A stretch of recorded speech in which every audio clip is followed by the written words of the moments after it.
Hi again. This is Roy Potter of the Potter Expositor, the impromptu version. I just have to say this. I just have to. By the title of this video, you can see kind of where I'm going. Hello, everyone, as you come in.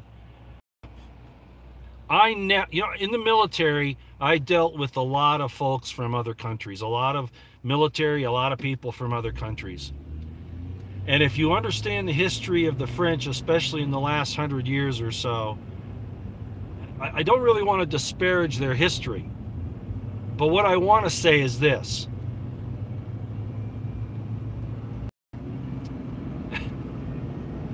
I never thought that I would have greater respect for the French standing up for their rights against Macron and the EU and this invasion of the migrants. I never thought that I would see the French stand up like this. Frankly, they make us Americans look really weak. Really, really weak. I never thought I would praise the French, ever. I could tell you some stories as to why, but I'll just leave it at that.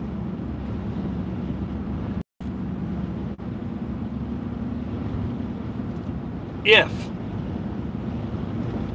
President Trump does not, and I realize the DOJ is going to fight him on this, I know that, but he's at least got to order them to do it.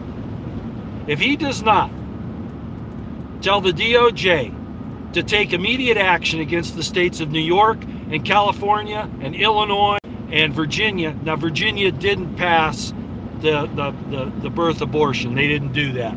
It failed. But the point is, it got that far.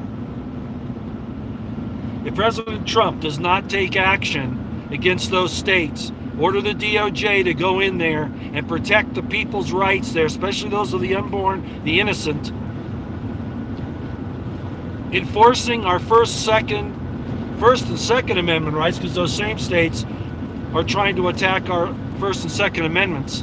Which, remember what Eisenhower did when the southern states were violating the rights of the blacks? Remember that? Or under the Kennedy administration? Do you remember that? Well, why not now to protect the First, Second Amendment rights and basically the right to life, liberty, the pursuit of happiness of the innocent? There's something really wrong here, and I'm calling for it if nobody else will. I'm not going to sugarcoat because Trump is my guy. I realize the situation he's in, but this is getting out of control. It's out of hand. Red flag laws, partially because of him.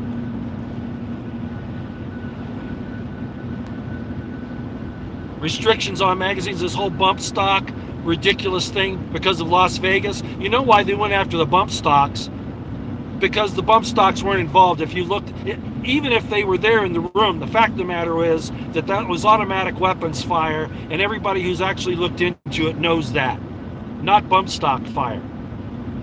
But they had to have a precedent to go after bits and pieces of the Second Amendment. The next thing, of course, will be magazine capacity, right? I'm really off course here. I don't want to keep going. I've got a little ways to go. But I just wanted to say that I have a lot of respect for the French and the German people, for that matter, and the Brits.